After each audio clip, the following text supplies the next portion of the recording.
Hey everyone, Dillion from Stage Zero here, bringing you a deck profile to air with Robbie at Ginger Fusion. If you don't already follow his stuff, check him out. Buy his stuff. He's on Whatnot. He's on TCG Player. He's all over the place. He's got tons of good deals on product and good content for you to check out. So hit him up at Ginger Fusion. I'm going to bring you one of the deck profiles for one of my favorite decks from this set. I don't necessarily think this is the strongest deck in the format, like what I would bring to Nats to try to win it. But it's definitely a underrated and fun deck to play with. So I'll kind of do a quick rundown and explain some of the combos and what we're doing with the deck. So front side, we're Master Roshi. Key thing to remember is you only get your draw effect on this leader when you attack a leader at Unison, so not when you attack battle cards. You can draw a card and take a life. Your awakening condition is life 4 or less, or you have 3 or more Turtle School cards with 3 cost or more in play. And you draw 2 cards on awaken. Backside, when this card attacks, you draw a card, then choose up to 1 green Turtle School, and you get a free combo with your drop. So that fuels your Zenkai energy, and then you have this activate battle. You can kill your Master Roshi training from play.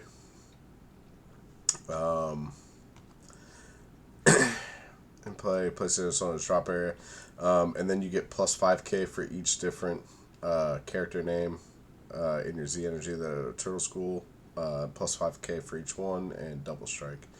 So we have Krillin, we have Yamcha, we have Goku, we have Tien. So we can get about 5 for plus 25k double strike potentially. You don't normally always have all of them, but you can. So one of the big things is this character gets all the traits. So he's Roshi, he's Krillin, he's Yamcha, he's Goku, he's an Earthling, he's a Saiyan, he's green, he's amazing. So we're taking advantage of that, and we're doing some cute combos with it in the deck. So one of the things that we do is we get to start with this Master Roshi's training in play. Now this thing is not overly powerful, but you can bottom deck a card from your hand to play one of your weenies, and then activate main once per turn. You can play up to 2 of your weenies onto your opponent's side of the board, and you can't play non-Turtle School for the turn. This is important because I was originally thinking things like green hit 4-drop, and the I think the Goku green 4-drop that went for the U7 Beerus deck. I thought they would be pretty broken in this deck, but then I realized you can't play non-Turtle School. So seems like they did that just to stop you from doing that. So this is going to fuel your engine. You're going to have these 4 Krillins, 4 Gokus. Krillin draws a card. Goku looks at top 3 for a Turtle School. Good thing is Goku can grab any level, so you can tutor out your super combos, and you can tutor out any of your pieces.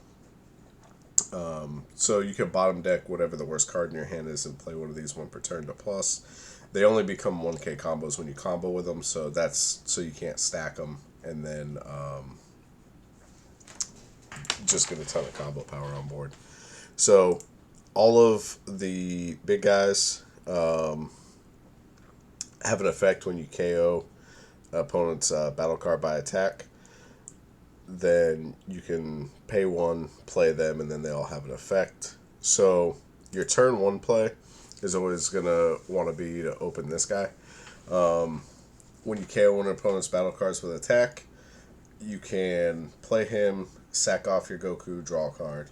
And then when he attacks, KOs a battle card, you switch this card to active mode, and your opponent discards a card from their hand. So your open play you want to do, you want to do the Roshi's training, bottom deck a card from your hand, play the Goku. So if you're going second, okay, or on your turn 2 if you went first, you'll then give them 2, whatever is preferable with what's in your hand or what you already know is out of the deck, but you can give them 1 Krillin, 1 Goku. Then your plan is you're going to swing the Goku into one of them and hopefully kill it. Ideally, I like to play a Yamcha too. Yamcha is just a cantrip. You search, look at top 5 for a turtle school, add it to your hand, and then when he's using combo from your battle area, it becomes 1k. But this just gives you an extra swinger on turn 1. So that way you can swing with the Goku, swing with the Yamcha into the battle cards, and if they defend it, they lose 2 cards from their hand on both swings. And if they don't defend it, you're going to play this Goku, swing at the second body, and then they'll discard a card from their hand and you'll switch it to active mode. So either way, it's super neg for your opponent. The only way that they really stop it is if they have something like one of the Renegades, like is that all you got, kill both cards or whatever. Very rare scenarios. So ideally, Mulligan for this guy. You don't have to Mulligan for the Goku because you can play him off the Turtle School. Yamcha is not 100%, but he's nice to have. When you KO that card, you can also go into the surprise attack Frieza. When you KO one of your opponent's battle cards, you can play him for free. He's just a 15k crit. So on the first turn of the game, let's say you went second, being able to swing, kill the card, play this, make them discard a card from their hand, play this, and crit them a life all on their turn 1 is pretty nasty. So a couple of the other places you could play if you whiff on the Goku, you can go into Yamcha. He has the same effect. You have to see the 1 drop, and you can't do it on turn 1 because you'll have to pay 1 for the Yamcha. Actually, no, you can go into it with the Turtle School, so you can do that instead of the Goku. Goku's more ideal on 1, but you can do the Yamcha instead. Same thing when you KO one of their battle cards. By battle, you can play them, draw a card, and sack off the Yamcha. When it attacks, KOs a battle card, switch it to active mode, and choose up to one of your opponent's battle cards with an energy cost of 5 or less and KOs. So this is more less hand control, and it really clears the board out. I like the Goku turn 1 open 90% of the time, but there are some scenarios where maybe you go into Yamcha instead. Okay. A couple of the other options, the Krillin. The difference is he can't be played till turn 3, so you don't really resolve him a lot, but he's very powerful when you do. Same effect when you KO one of their battle cards by battle, you sack off a Krillin with Turtle School. He's dual attack critical 20k, which is already pretty strong for a 1 energy play. Limit 1, if he's in battle, when your opponent activates a counter, they discard a card from their hand. So it really punishes them for activating counters, which I like. I'm a big fan of counters and things that can stop counters. This one doesn't stop it, but it has crit, and it punishes their hand if they defend. Super combo, we're doing 10. It's a base 10k, which is pretty good against a lot of things in this meta, especially like Gogeta GT with the triple strike, and you can only do super combo effects. It's good to have ones that are live early in the game. So being base 10k is nice, and it's also a Turtle School, so you can tutor it, and it also counts in your Z energy for your effects. One of the nice combos in this game, Son Goku Faded Arrival. He's double strike barrier. You can evolve him for 3, but we're always going to play him for 2. Activate main. If they have 3 or more energy, you just have to place a Saiyan, Earthling, or Namekian from your Z energy, and it's drop. Then play this card. Very easy to get out. We'll have that in our Z energy always. And then we can kill one of their battle cards ignoring barrier. So barrier removal is really good in this game. And then he has barrier himself, so he's a little hard to deal with. We're playing 4 of him. We're only playing 3 of the Piccolo. The Piccolo is very, very good, but he's reliant on the Goku. The Goku you can play no matter what. So the Piccolo, if you have the Goku in play, you can play him for 1. Choose one of your opponent's Unisons or remove 1 marker from it for each card in your Z energy. A lot of this times, this can just flat out kill a Unison and if it doesn't have a crazy amount of markers. He has dual attack, and if your leader's card is green, when he attacks, your opponent discards a card from their hand. And it's not once per turn, so he can rip 2 cards from your opponent's hand. So we're already doing a bit of hand destruction. and him being able to rip 2 is pretty nice, and it's 2 per turn. So a lot of decks in this meta can clear board pretty easily, but if for some reason they can't address him, the next turn he can rip 2 more cards from their hand, and so on, and he can kind of steamroll and become very powerful very quickly. Sorry, I keep stopping to take the drink here. I got a little bit of a sore throat going on. Unison that we're mainly going to play is Bardock Paternal Unison. Auto, once on each turn, you can place a card from your opponent's combo area in the drop area. This is really powerful, especially with decks trying to create Z energy now. You can really punish them and keep them from being able to do that. His +1, you can kill one of your green battle cards with energy cost of 1. And your opponent discards a card from their hand. Very strong, because what we do is we just use the training and we play one of our weenies, and then we can pop it with Bardock and make them discard a card from their hand. So it's a super plus play. It's very good. You're going to rip a card from their hand and then kill one of their combos every turn. And then if they're swinging into it, you're kind of fine with that, because it's like a pseudo defense. You're going to draw their attacks to it because they want to get it off board pretty quickly.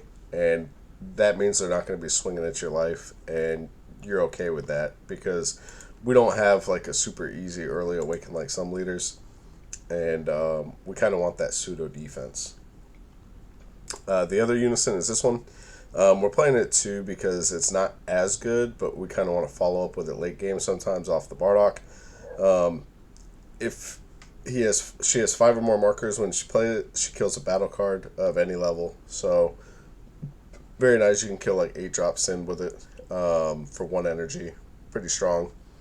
+2, choose one of your green battle cards that energy cost 2 or less. Gives it 5k for the turn. So it really ensures that your weenie guys will kill their battle card. You make it a 9k swing into the 4k. Now they have to combo 6 or higher to get out of the attack. It makes it really hard for them to defend. And it does give some late game killing power. You can -4, choose up to one of your green leaders, get +5k, and double strike for the turn. So a lot of times we want to play the Bardock first, and then late game you can establish this over the Bardock, empower, kill a battle card, give your lead 5k double strike, and push for game. So pretty nice there. So the spice of the deck, the reason why I wanted to throw this leader together, we're a Green Sun Goku, so we can play Feet Kamehameha. If your leader's a Green Sun Goku, you get +15,000 in critical. Now, not only are we a Green Sun Goku, but we're a Green Sun Goku that can give our leader double strike anytime we want, as long as we pop the field card. So you get +5k for each one of the turtle schools in your Z energy with a different name, and you get double strike by popping the field. And the thing too is that it's activate battle, so you can wait and see if your opponent negates. So you swing. If they don't negate, you don't do the feat. And we only play 2 because we really only need to push this once per game, sometimes twice if we urine, give the leader double strike, and then push on it, because then it would be a +5, makes it a 20. Its own effect combos with something from drop, so you're 25 right there. And then a Feet Kamehameha for 15. So for really 1 card cost out of your hand, you're going a minimum 40k double strike, critical. And on your lead skill, you could give up to 25k potentially. So you could have 25k base, you'd be a 40, 55 double strike crit for 1 out of hand. So it's super strong because you're already doing a couple plays with this Bardock, maybe Krillin with the crit, Piccolo discarding 2 cards from their hand, Surprise Attack Frieza with the crit.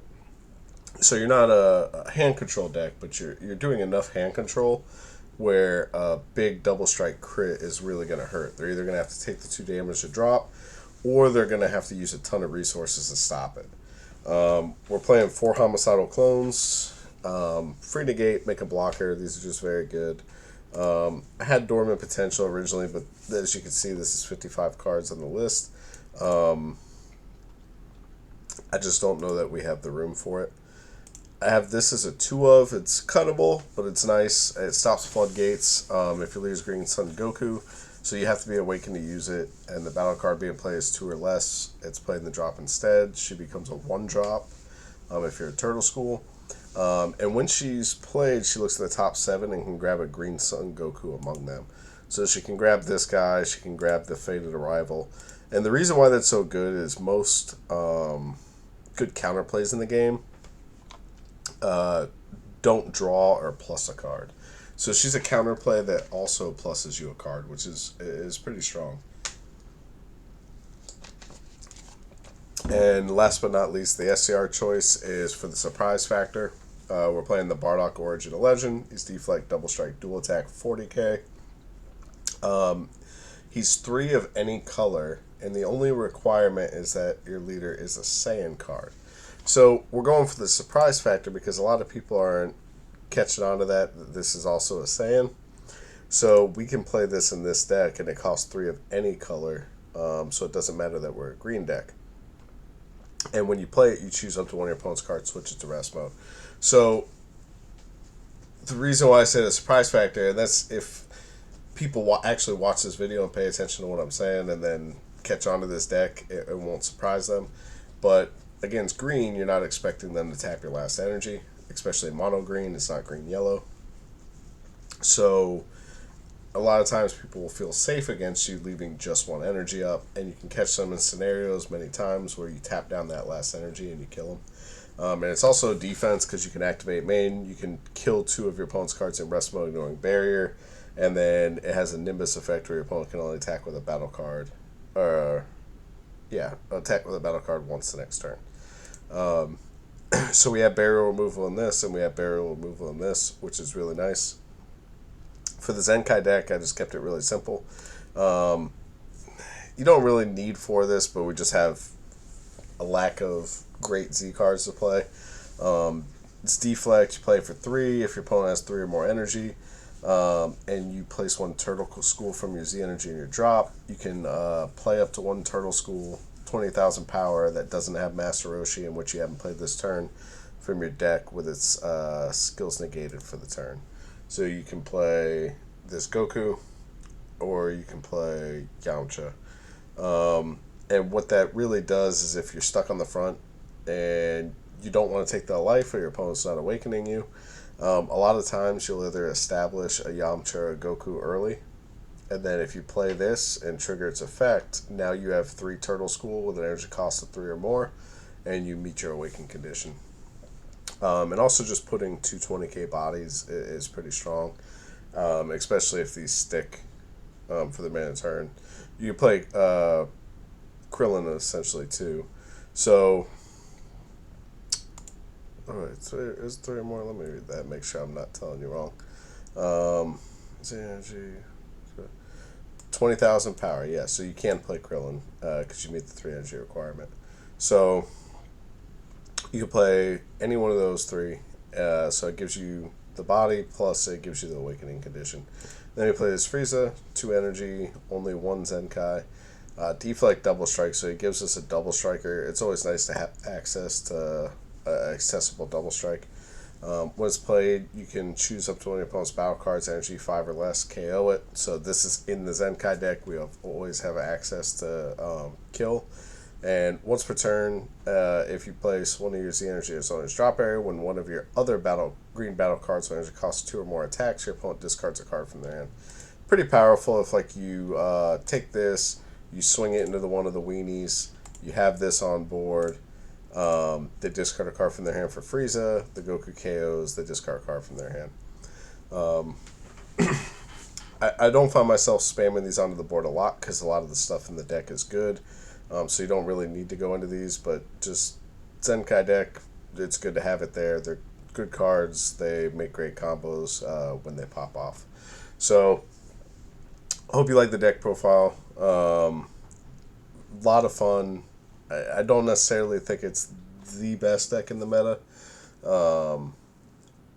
but it's definitely good enough to hang. I've definitely been able to beat some of the meta decks with it. And it's a blast to play. I definitely love the play style of it. and it's got a lot of unique stuff that catches people off guard. So hopefully you enjoy the deck.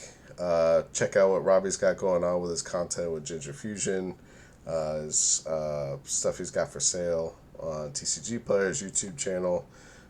Check out Stage Zero, Mystic TCG, and have a good one, everybody.